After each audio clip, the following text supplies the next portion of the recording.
High over Coruscant, a fierce battle engulfed the sky. Starfighters wove among turbolasers, while hulking Separatist battleships clashed against Republic cruisers. Emerging from the fray, two Jedi vessels streaked toward the flagship known as the Invisible Hand. Inside those starfighters were Obi-Wan Kenobi and Anakin Skywalker, determined to rescue Supreme Chancellor Palpatine. Upon landing in the flagship's hangar, the pair immediately encountered squads of battle droids. A flurry of lightsabers and deft maneuvers broke the enemy lines, revealing the path toward the imprisoned Chancellor. Soon, the Jedi found him bound to a seat amidst fallen MagnaGuards, metallic, menacing protectors that they had just disabled through skill and cooperation. Although Palpatine showed relief at his rescue, a subtle, calculating glimmer seemed to linger in his gaze. With no time to dwell on suspicion, the Jedi guided Palpatine toward escape pods, navigating corridors brimming with more droids attempting to halt their progress. The burning flagship spun closer to Coruscant as blasts tore apart bulkheads. By the time the rescue party ejected and crash-landed on a city platform, emergency crews hurried to contain the wreck. Though bruised and out of breath, everyone survived. Yet, amid the aftermath, a feeling of disquiet settled over Anakin. He sensed that Palpatine's gratitude might be laced with some hidden design. Not long after these events, the Jedi Council convened at the temple. Word had arrived that Supreme Chancellor Palpatine, using his political influence, wished to place Anakin Skywalker on the council as his personal representative. The Masters regarded this request as a troubling breach of Jedi autonomy. Still, they realized they cannot confront Palpatine directly without clear cause. Anakin was granted a seat on the council, but withheld from the rank of Master. This decision created tension and disappointment, yet Anakin accepted it, equally uneasy about Palpatine's persistent interest. In private conversations, Anakin confided that the Chancellor had begun asking probing questions about Padme Amidala and seemed all too eager to offer praise for Anakin's prowess and heroic feats. Recollections of Ahsoka Tano's trial haunted many within the Order. That ordeal had exposed how politics could sway Jedi judgment. Now, it felt as though that same threat of political interference loomed again, this time with Anakin at its center. While the Senate reorganized around Palpatine's leadership in the wake of the harrowing battle, the Chancellor continued summoning Anakin, supposedly to discuss military campaigns and intelligence briefings. Over time, such meetings drifted away from typical wartime strategy, turning to curious topics such as Sith legends and the powers rumored to stave off death. Anakin, already plagued by nightmares about Padme, could not ignore how precisely Palpatine's hints seemed to target his deepest fears. Eventually, in a late-night exchange, the ominous atmosphere in Palpatine's office crystallized into a revelation. He possessed first-hand knowledge of the dark side that no ordinary political leader would or should possess. Overlooking the neon-lit city through high windows, Anakin recognized the truth.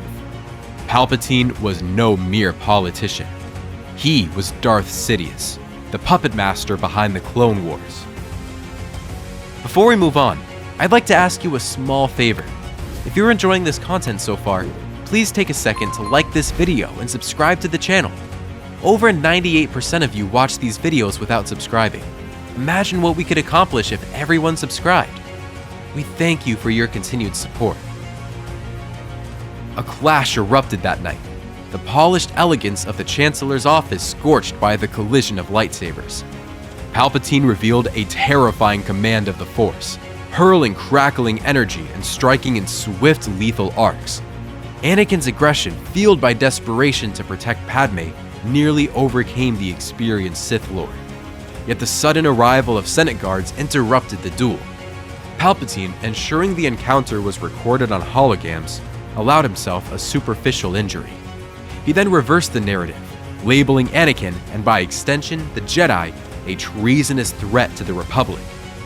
Across the planet, citizens and politicians alike were stunned by the apparent footage of a Jedi attacking the Chancellor. Clones loyal to Palpatine responded immediately, sweeping the city in search of Anakin. Scrambling to regroup, the Jedi convened in secluded chambers. They worried that any open move against Palpatine without proof would backfire catastrophically. desperate for allies beyond the temple's walls, Obi-Wan Kenobi reached out to Ahsoka Tano, who was on Mandalore. Although no longer a Jedi, Ahsoka trusted her former master enough to help.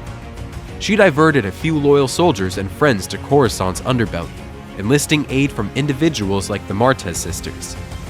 Even Asajj Ventress, now a mercenary with a flexible moral code, agreed to assist, so long as the cause and the compensation were sufficient. During the frantic struggle to remain hidden, Anakin moved from one safe haven to another, his identity obscured beneath hoods and masks. Curfews and checkpoints dotted every level of the city, as Palpatine stirred public outrage against the Jedi. Eventually, Ahsoka herself slipped into the Undercity, forging a secret meeting with Anakin in a darkened corridor that trembled with the hum of municipal machinery above. Through hushed discussions, she revealed proof of Palpatine's identity as Darth Sidious and a frightening rumor surrounding the clones: the existence of inhibitor chips. Fives, a clone trooper who had once uncovered the chip's existence, had mysteriously died soon after revealing what he knew. Now, Anakin believed that these chips were part of a larger plan to ensure the clones' blind loyalty, and to one day turn them on the Jedi. Determined to verify the theory, the alliance of fugitives and allies ventured into a hidden lab in the city's depths. There, they discovered disturbing evidence of unethical experiments performed on clones. Among the remains of test subjects, they identified small organic chips that appeared to influence behavior upon receiving a specific directive. Though unnerved, they realized the importance of preserving this evidence. Carefully extracting and scanning one such device, they confirmed that each soldier was unknowingly carrying an invisible switch, one that could bring about the downfall of the Jedi at the command of the Sith. Their success was short-lived, however. Under Palpatine's orders, squads of clone troopers and Republic gunships descended on the lab almost instantly. The infiltration team raced to escape, venturing through subterranean tunnels as deafening blasts split the complex apart. Pipes burst overhead, the air filled with smoke and debris. Ventress offered cunning swordplay to delay pursuers. Ahsoka guided the team down service corridors. The Martez sisters managed to seal blast doors behind them, while Anakin gripped the data rod containing the chip's schematics like a lifeline. Once free of immediate pursuit, the group reconvened in the temple's hidden sublevels. There, Ahsoka, Obi-Wan, Mace Windu, Yoda, and several other Jedi studied the conclusive proof of a Sith conspiracy. The question remained: how to present this revelation to a Senate so firmly aligned with Palpatine? Thankfully, allies such as Padme Amidala and Bail Organa arranged a covert meeting with key senators. Under the hush of sealed doors and shielded transmitters, the incriminating data was displayed. Those gathered saw with their own eyes the mention of Order 66, a command that would turn the clones against the Jedi on a galactic scale. Horrified, the senators recognized the Chancellor's deception. They recalled how the war had seemed to begin under suspicious circumstances, how Palpatine had steadily increased his control. Alarms spread throughout Coruscant.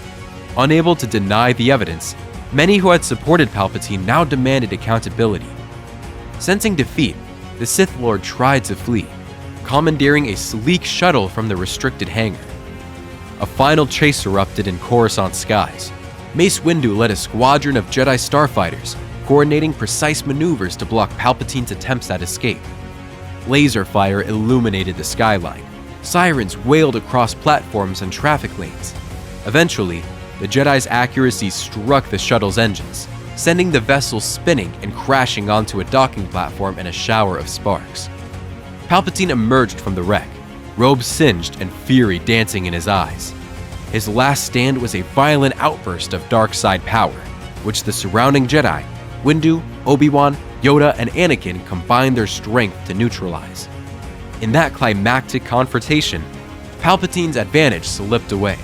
His orchestrations and manipulations lay exposed, and Republic security forces swiftly took him into custody. In the weeks that followed, the Senate withdrew Palpatine's emergency powers and began removing the inhibitor chips from every clone trooper. Public opinion, once swayed by sensational broadcasts of Jedi treason, now shifted toward outrage at the Chancellor's betrayal. Anakin Skywalker's name was cleared. The Jedi, freed from stigma, began to restore the Order's dignity. Although Anakin's secret marriage to Padme became known, the circumstances leading to this moment reveal that his love had guided him to save her life, rather than succumb to promises of twisted power. Ahsoka, hailed for her vital role, chose to remain on her own path, though she departed with genuine gratitude and mutual respect.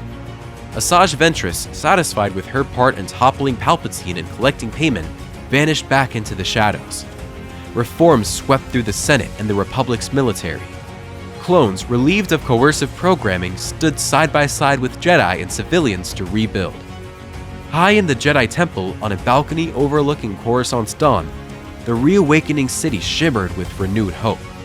Echoes of the recent conflict lingered in the scorched skylines and battered platforms, yet the overriding sentiment was relief. Throughout the temple halls, a shared resolve emerged. The mistakes of secrecy and political entanglement would no longer govern the Jedi. In this alternative path, Anakin Skywalker had discovered the truth about the Chancellor before plunging too far into darkness. His determination to protect those he loved, along with guidance from friends and mentors, had emboldened him to resist Palpatine's manipulation. The events that unfolded thereafter exposed a galaxy-wide conspiracy, forcing the Senate to confront the hidden corruption festering at its core. Though wounds remained and distrust lingered in some corners of the galaxy, this near disaster also kindled unity. Freed from the shadow of the Sith, the Republic faced a more transparent future. The Jedi, having skirted the brink of ruin, recommitted to their foundational principles of wisdom, compassion, and humility.